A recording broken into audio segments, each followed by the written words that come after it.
बिहार में एक सुंदर सा गांव हुआ करता था जिसका नाम था चंदनपुर। यह गांव अपनी सादगी और मेहनतकश लोगों के लिए जाना जाता था। चंदनपुर के लोग बहुत मेहनती, ईमानदार और सीधे सादे थे। गांव के बीचों बीच एक सुंदर चौराहा हुआ करता था जहां शाम ढलते ही गांव के सारे लोग अपनी दिन भर की थकान मिटाने और बातें करने के लिए इकट्ठा हो जाते थे। चौराहे के ठीक सामने चंदनपुर में एक चिकन करी का ढाबा हुआ करता था।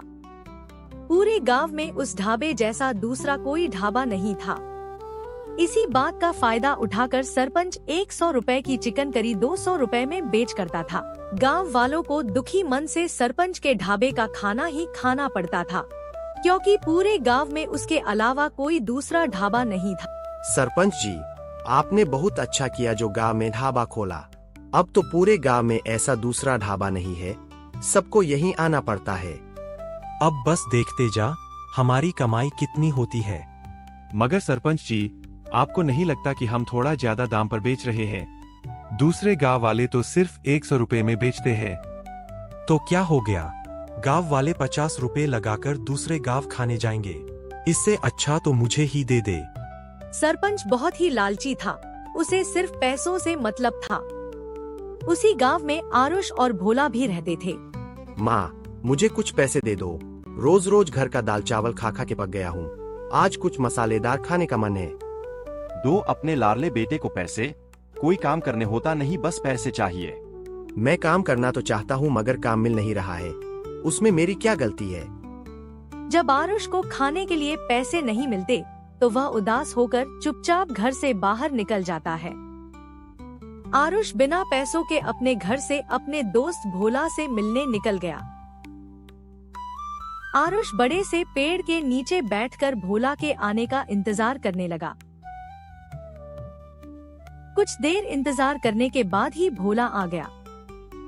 क्या हुआ आरुष, ऐसे उदास क्यों बैठा है? क्या बताऊं भोला, घर पर मैंने माँ से पैसे मांगे तो पापा चिल्ला दिए कि कोई काम ढूंढ। हाँ आरुष, काम तो मुझे भी चाहिए मगर मिल नहीं रहा। ये सब छोड़, चल कुछ मसालेदार खाने चलते हैं। हाँ चल चलते हैं, मगर आज मेरे पास पैसे नहीं है। मेरे पैसे तू देगा? ठीक है, चल। आरुष और भोला दोनों खुशी खुशी कुछ मसालेदार खाने की खोज में निकल गए। जब वे दोनों चौराहे से गुजर रहे थे तभी उन्हें सरपंच जी का ढाबा दिखाई दिया।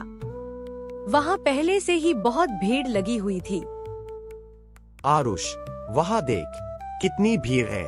चल देखते हैं कि इतनी भीड़ क्यों लगी है। आरुष और भोला दोनों सरपंच जी के ढाबे की ओर जाने लगे।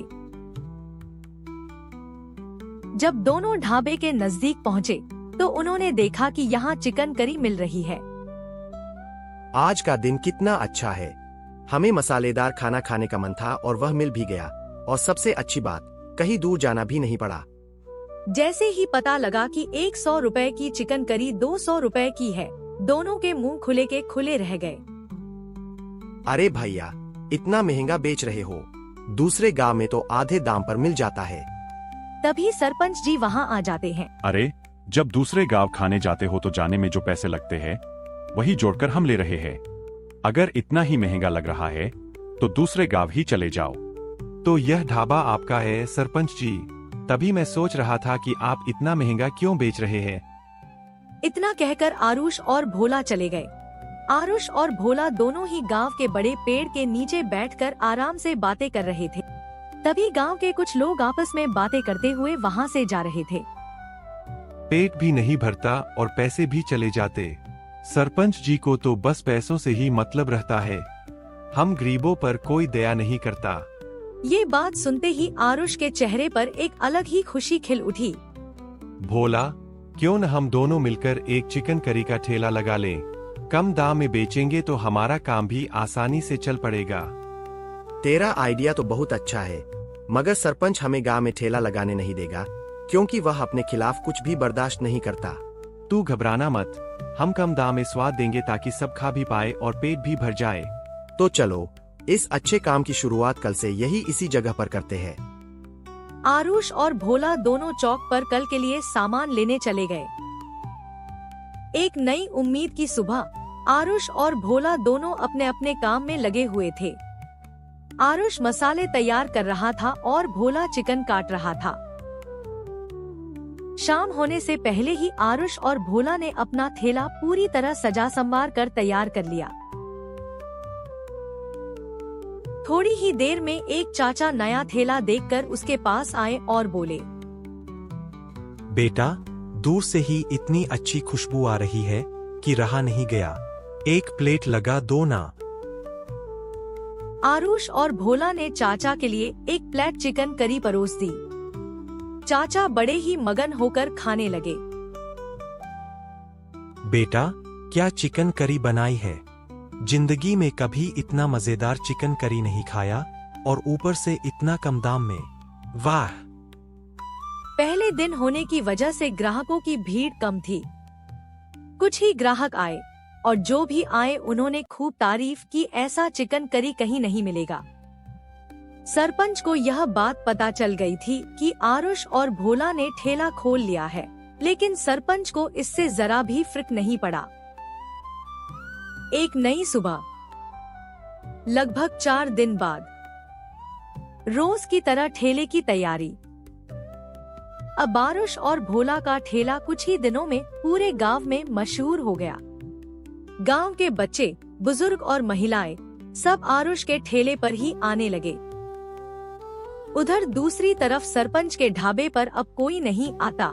सब लोग सिर्फ आरुष और भोला के पास ही जाते हैं। दिन ब दिन सरपंच की हालत बिगड़ती जा रही थी।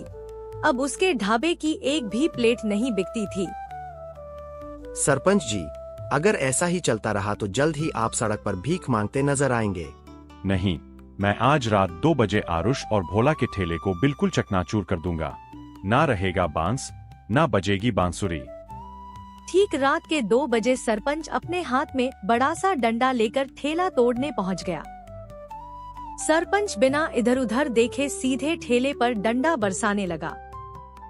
तभी गांव का एक आदमी सरपंच को देख लेता है और उसकी तरफ बढ़ने लगता है, लेकिन सरपंच तो डंडा मारने में ही मगन था।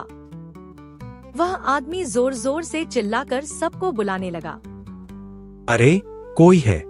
गांव में चोर घुस आया है, जल्दी आओ। सारे गांव वाले एक साथ मिलकर सरपंच को मारना शुरू कर देते हैं। बचाओ बचाओ, मुझे मत मारो, मुझे छोड़ दो। थोड़ी ही देर में आरुष और भोला को इस हादसे की खबर मिल जाती है और दोनों भागते हुए वहां पहुंच जाते हैं। अरे छोड़ दो इसे मारकर हमें और इसमें क्या फर्क रह जाएगा? जाने दो सरपंच जी को। मुझे माफ कर दो तुम दोनों। मैंने तुम्हारा बुरा चाहा था, मगर फिर भी तुम दोनों ने मेरी जान बचाई। अब रोज आरुष और भोला अपना ठेला लगाते और गरीब किसानों व बच्चों को कम दाम में खाना खिलाकर सबकी सेवा करते थे। और दूसरी तरफ सरपंच का ढाबा पूरी तरह से बंद हो गया।